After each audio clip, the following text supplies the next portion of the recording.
This is IRCC। यहाँ मैं एक बात और ऐड करना चाहूँगा। एक क्वेश्चन किसी ने पूछा था कि बाकी सारे प्रोग्राम्स में parents and grand parents sponsorship सबसे डिलेड और सबसे स्लो क्यों है? बहुत सारे लोग या तो आउट ऑफ स्टेटस जा चुके हैं या they are on the verge of becoming out of status.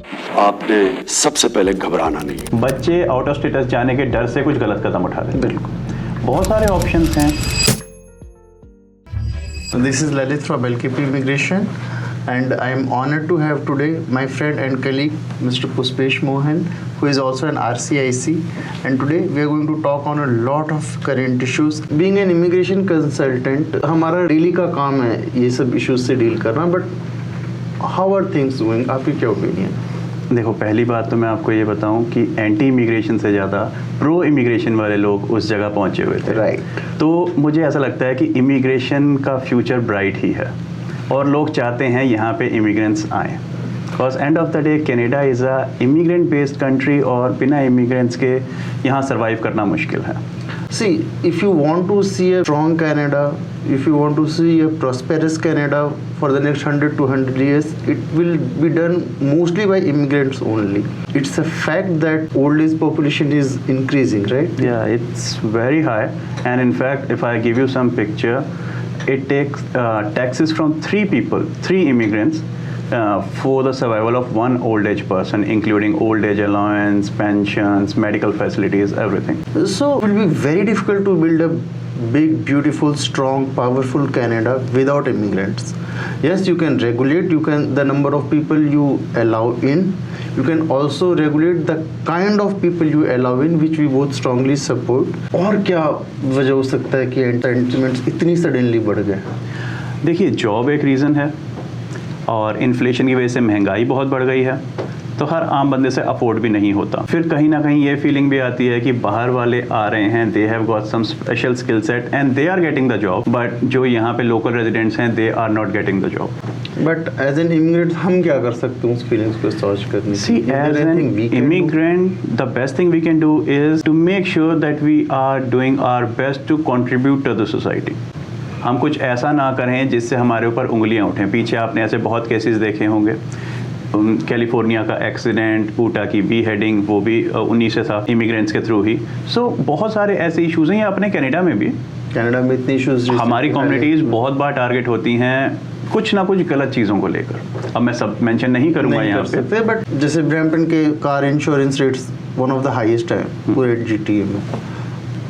तो वो चीज़ें कहीं ना कहीं हमें गलत बुक्स में लाती हैं। But what we can do is let's try to abide by law. I mean, Canada is a beautiful country, and the reason it's so beautiful and peaceful is because there is rule of law and law functions, courts function. My only hope is that everyone who is coming, they will respect the culture here and abide by the law. But at the same time, those who are here should welcome immigrants and understand they are here to make a life. They are not here to disturb yours. So सब अच्छा अपनी life में कुछ करने के लिए यहाँ आते हैं, कुछ ड्रीम्स लेके, कुछ एस्पिरेशंस लेके।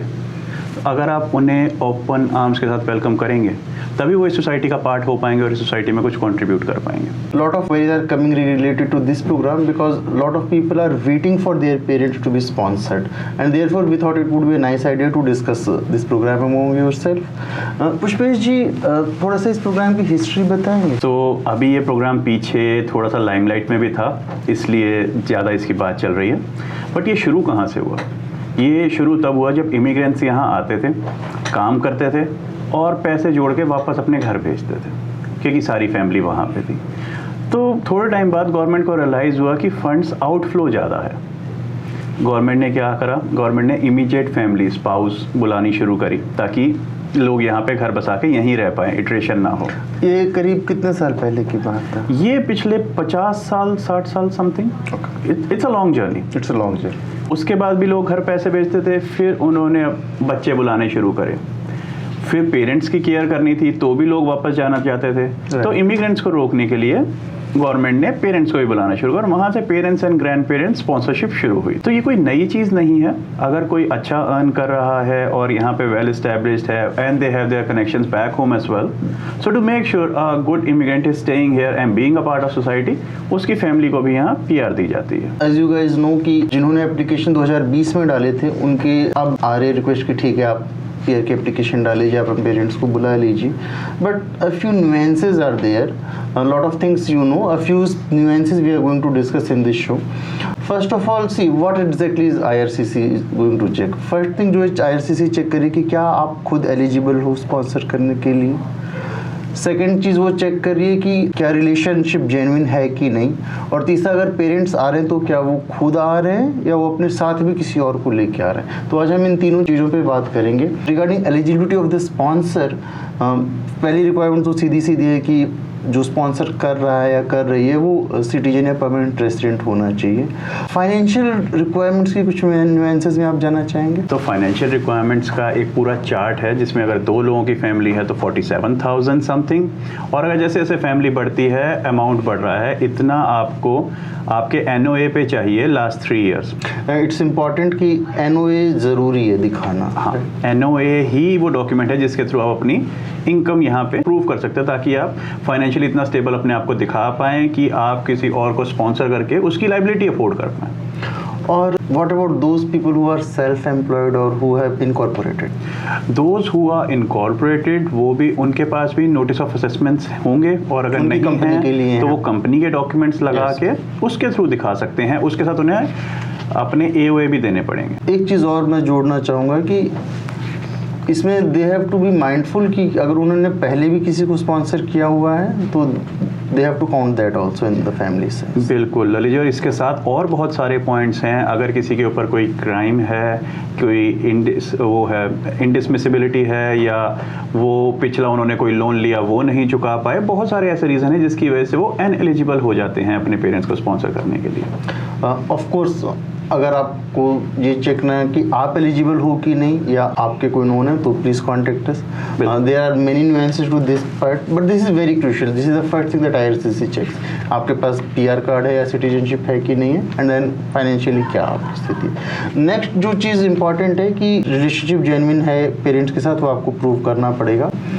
हाउएवर व्हाट इफ पेरेंट्स अपने साथ किसी को ला रहे हैं, what if there is a dependent back in the home country, right? That's a crucial thing.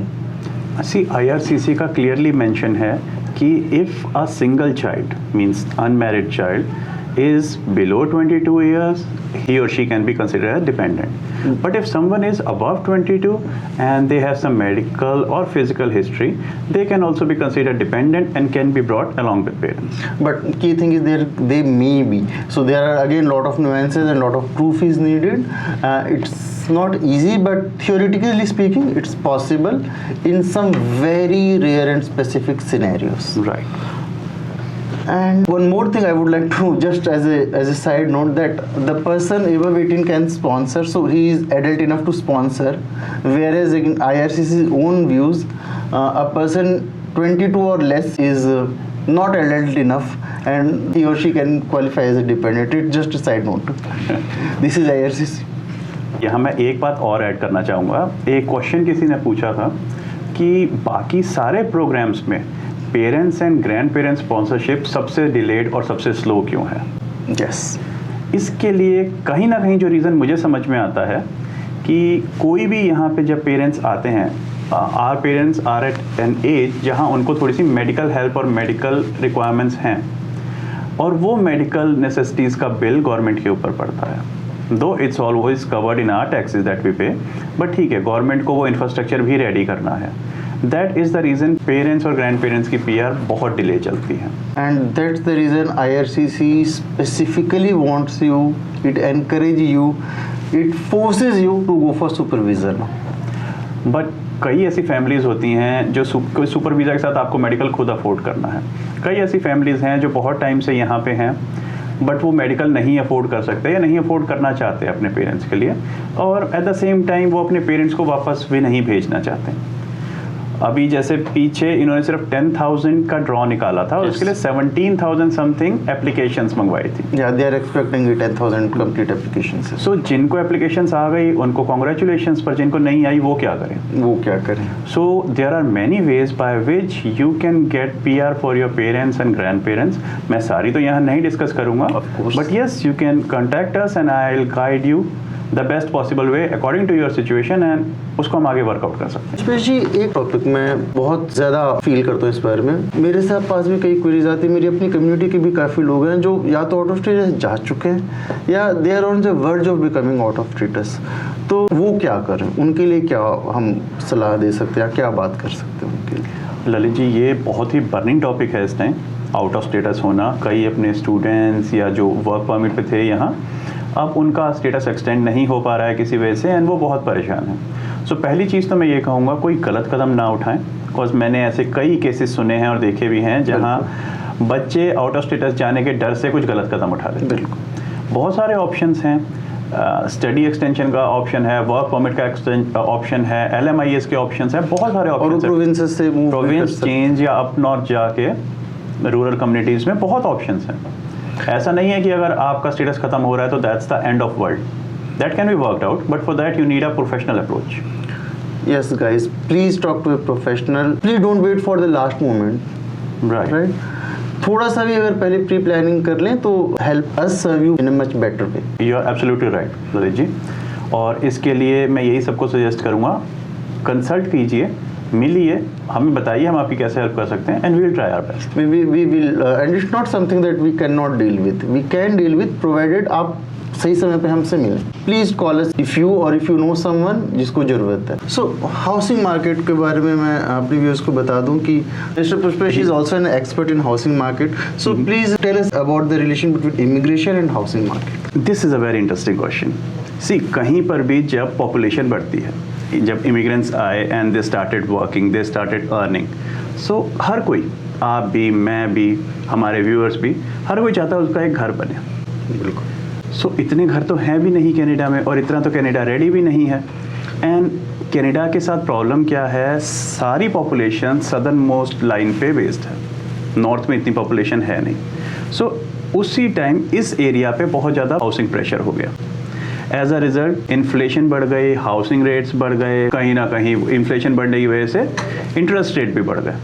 सो वो सारा pressure end of the day common आदमी के ऊपर आया, एंड दैट्स द रीज़न अब रेगुलेशंस लाए जा रहे हैं, इंटरेस्ट रेट कम करा है, but still it's a long way to go. So there is a strong link between जो इन्होंने post COVID suddenly number of immigrants बढ़ाए एंड जिस तरह से हाउसिंग मार्केट के प्राइसेस बढ़े पिछले 2-3 सालों में to grow.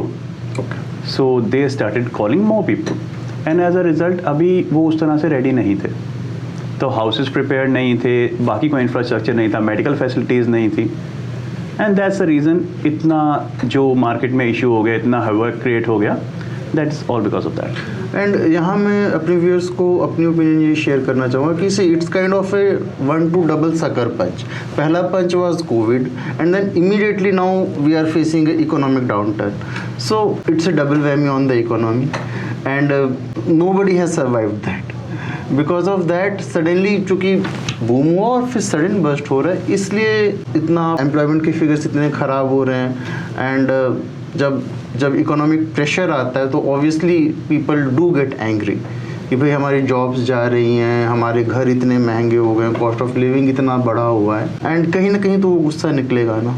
You are right on this, और ये एम्प्लॉयमेंट जाने की वजह से ही इतना मार्केट में जो अनरेस्ट है, इसको देखते हुए गवर्नमेंट बहुत कुछ कर रही है। उन्होंने LMIA बंद कर दिए फिलहाल, right. और LMIA भी सिर्फ उन जगहों पे है जहाँ पे टोटल अनएम्प्लॉयमेंट 6.9% या उससे नीचे है, but most of the places it's more than that now. So हाँ, एम्प्लॉयमेंट इस टाइम में एक बहुत बड़ा इशू है कनाडा के लिए, बट ठीक है, this is tough time globally and this shall too pass. Thank you so much, Pushpesh ji, for being on this show. It's my pleasure.